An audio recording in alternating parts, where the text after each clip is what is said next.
Teka muna mga kapatid, magnilay muna tayo.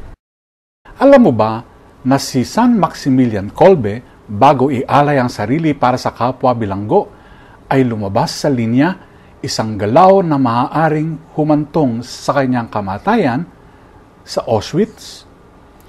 Ang isang hakbang na iyon ay naging sagisag ng awa at tapang laban sa kawalan ng pag-asa. Sa ating mga pagbasa ngayon, ang mga Israelita rin ay humakbang sa ilog Jordan at nahawi ang tubig.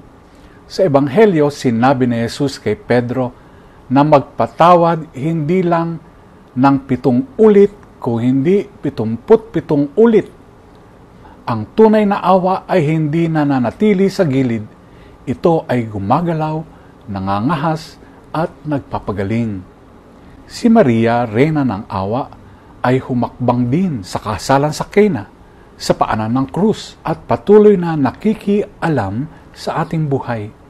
Tulad ni Kolbe at Maria, tinatawag tayong maging awa na kumikilos, hindi takot sa sakit o kabiguan, kung hindi may tapang na nakabalot sa pag-ibig. Amen.